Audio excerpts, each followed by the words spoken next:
Mga master, okay lang bang? Huwag niyong skip ang mga ads sa aking mga video kung okay lang mga master. Salamat sa solid na suporta po. Yon, what's up mga masters? Nandito na naman tayo sa panibagong araw, panibagong kabanata na naman ang pagsasama-samahan natin ngayon guys.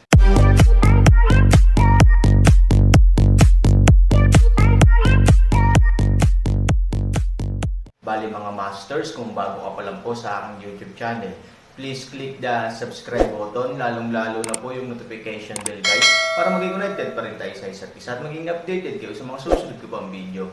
Bali mga masters, bago natin umpisahan ng kwento ay mag-shoutout po muna tayo para sa mga solid nating tagapakinig. Yun na nga mga masters, no? Bali hindi na ito patagalin. In 3, 2, 1, let's go! Mga kapatid, sumunod kayo sa akin, hanggat hindi namatay si Han, masisiguro kung hindi rin kayo mamamatay. Pagkaraang bumagsak ang mga salita, ikanaway ni Han Sanchen ang kanyang malaking kamay, peklat, talunin ang mga tambol at maghanda sa pag-atake. Oo, bagamat nakulong ngayon, ang paglulunsad ng isang pag-atake ay medyo kalokohan, ngunit dahil gusto ito ng pinuno, at ang pinuno ay naglabas ng isang utos, ang moral ni Scar ay natural na tumaas, at direkta niyang pinapalitan ang baril at ipinapalagay ang isang umaataking poster. Sa likuran niya, ang mga tambol ng digmaan ay tumunog ng malakas, at ang buong regiment ng kabalyero ay puno ng espiritu ng pakikipaglaban. Patayin! Patayin! Sinabayan ng sigaw ng galit ni Han Sanchen, ang buong koponan ay direktang umarangkada patungo sa kalaban. Patayin! Halos kasabay nito, mabilis na naglunsad ng ganting atake ang hukbo ng kaaway, at ang dalawang panig ay nasa bingit na ng pagsabog. Damn! Itong Han Sanchen ay talagang nararapat na maging Han Sanchen. Anong klaseng abnormal na kakayahan ito? Nakita mo ba ito? Sa isang suntok, higit sa isang dosenang lalaking nakaitim ang kailangang lumipad palabas. May gulat na sigaw, ngunit si Han Sanchen ay higit pa sa mga ito. Sa ilalim ng nagbabagang katahimikan, ilang metro ang nasunog, naiwan lamang ang pulbos at wala nang iba pa. Sa sandaling gumalaw ang Wuxiang Divine Art, direkta nitong na-absorb ang magic attack ng dalawang pakpak. Pagkatapos, sa sandaling naibalik ang Wuxiang Divine Art, ito ay sumabog sa buong paligid sa isang iglap. Kung gaano kabanggas ang pag-atake, kung gaano kalamag ang pagbomba. Sa limitadong pag-atake, ganap na naipakita ni Wuxiang Xiingong ang paraan ng pagbabayad sa katawan ng isa, at ang mga pakpak ay direktang inatake sa proseso ng hindi pagharap kay Han Sanchen ng direkta.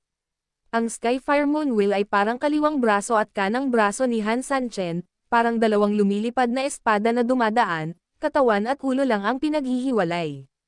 Umuungol. Ang mga totem ng apat na dakilang celestial beast ay lumitaw, na nagbabantay kay Han Sanchen hanggang sa mamatay.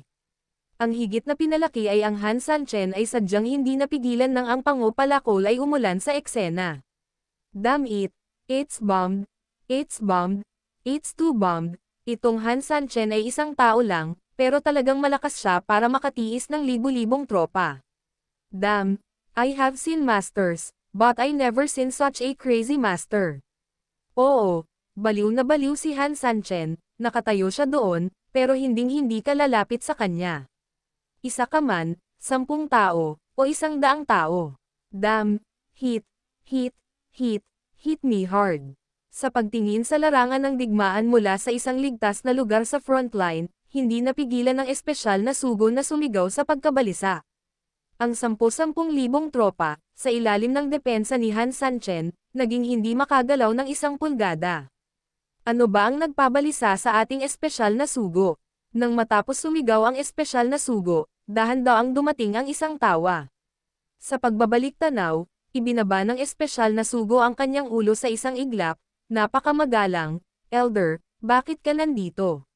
Bahagyang ngumiti ang matanda, narinig kong nagpakita na si Han Sanchen, kaya narito ako para tingnan. Elder, may ganoon. Gayunpaman, itong Han Sanchen ay talagang may ilang mga kasanayan. 10,000 sa atin ang hindi makagalaw kahit 1 pulgada sa harap niya. Sumulyap ang matanda sa larangan ng digmaan at tumanggo, hindi ba ito normal? Ang isang tao ay maaaring makatay ng isang lungsod. Isang pagkakataon ay maaaring swerte, at 2 beses ay maaaring swerte, ngunit 3 o 4 na beses ang tunay na kasanayan. Sa pag-iisip tungkol sa ito ay tama, kung ang trabaho o massacre ay binibilang ng sama-sama, Han Sanchen ay talagang nilinis ang 4 na lungsod. To deal with masters, you must have enough patience, wag magalit, and don't worry, it's like fishing a big fish. Kung sobrang lakas, maputol ang pila. Kung ang lakas ay masyadong mahina, hindi mo maiikot ang isda at ubusin ang enerhiya nito. Ang espesyal na sugo ay nagmamadaling ibinaba ang kanyang ulo, ang itinuro ng matanda ay naiintindihan ng nasasakupan. Kapag hindi tama ang emosyon ng isang tao, madalas mali ang mga desisyon na ginagawa niya. Bilang Commander-in-Chief ng Frontline Command, kailangan mong buksan ang iyong mga mata at buksan ang iyong puso. Naaalala ng mga nasasakupan ang mga turo ng mga matatanda. Nakayuko ang kanyang ulo, nagpatuloy ang elder, sa tingin mo gaano katagal natin aabutin si Han Sanchen sa kasalukuyang sitwasyon. Saglit na pinag-isipan ito ng espesyal na sugo, at sinabing, batay sa kasalukuyang katapangan ni Han Sanchen, tinatansya namin na mapapabagsak namin siya sa loob ng 3 araw. Sa kanyang kabastusan, maaari tayong tumagal ng 3 araw. 3 araw. Kumunat ang noo ng matanda, saka umiling. Sa tingin ng mga matatanda, ilang araw.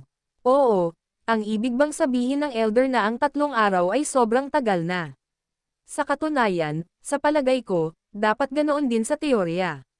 Bagamat totoo na dapat tayong maging maingat, ngunit ang pagiging maingat ay hindi nangangahulugan na wala tayong tiwala. Han Sanchen bagamat siya ay malakas, siya ay nag-iisa pa rin, sa ating kasalukuyang opens iba, isang araw ay sapat na. Gayunpaman, narinig ko na si Han Sanchen ay tila may espesyal na kakayahan, ibig sabihin, makikita mo na malapit na siyang maubos, ngunit maaari siyang biglang bumalik na puno ng dugo, na sobrang nangingibabaw, kaya ang isang araw ay medyo maikli, ngunit sapat na ang 2 araw. Naghanap din ako ng ilang kaso ng mga nakaraang laban niya. Bagamat karamihan sa mga kasong ito ay tsismis sa mundo, hindi ka makapaniwala. Si Han Sanchen ay may mga mahiwagang kasanayan na katulad ng biglaang paggaling. Sumasang-ayon ako sa 2 araw na panuntunan. Ang mga nasasakupan ay nag-isip at nagpahayag ng kanilang mga opinyon ng sunod-sunod. The elder chuckled, and said, "Everyone, you are too optimistic. Speaking from my heart, I don't like the 3 days as too long, pero kinu-question ko lang kung masyadong maikli ang 3 araw na sinabi mo. Base sa tansya ko, si Han Sanchen lang, wala tayong 7 araw para ibaba siya. At ito ang optimistic estimate ko. 7 araw. Mahigit 1 milyon para matalo ang isang tao. Masyado bang exaggerated at masyadong konserbatibo ito? Elder, hindi ako, ito ay, hindi naman natin masyadong iniisip si Han Sanchen, di ba? Sa madaling salita, sinasalakay ng ating grupo ng mga tropa ang lupain ng Central Plains, kaya bakit tayo matatakot? Ibig sabihin, kung ang 3 tunay na Diyos ay magsanib puwersa upang harapin tayo, maaaring hindi tayo matatalo. Hindi nagalit ang matanda, bagkus ay ngumiti, lahat, hindi ako nagdududa sa iyong kakayahan, ni itinatanggi ang kakayahan ng ating mga nasasakupan. Gayunpaman, huwag maliitin ang kakayahan ni Han Sanchen. Ang labanang ito ay hindi kasing dali ng iyong inaakala. Marami pa ring variable. Ang matinding labanan ay simula pa lamang. Nang marinig ng lahat ang mga salita, bagamat hindi na sila nagsasalita, halata na ang kawalang kasiyahan at kawalang kasiyahan ay nakasulat sa kanilang mga mukha. Noong una, medyo nag-aalala sila, ngunit ngayon, kahit si Han Sanchen mismo ay napunta sa personal, ano ang ibig sabihin nito? Ipinakikita nito na siya, si Han Sanchen, ay nasa dulo ng kanyang lubad, kung ano pa ang maaari niyang makita. Tandang padamdam, ang mga iniisip ng kanyang mga nasasakupan, ang matanda ay tumawa, okay lang, sasabihin ng panahon. Sa pagkakataong ito, marami na tayong tropa, para mabigyan ka namin ng kaunting puwang para magkamali. Nang matapos ang mga salita, hindi na nagsalita ang matanda, at tumalikod siya at bumalik sa kanyang pangunahing tolda na may kasamang 2 katulong. Sa frontline, nangunguna pa rin si Han Sanchen. Bagamat napapaligiran ng hindi mabilang na mga sundalo, gumawa pa rin siya ng malaking marka sa karamihan.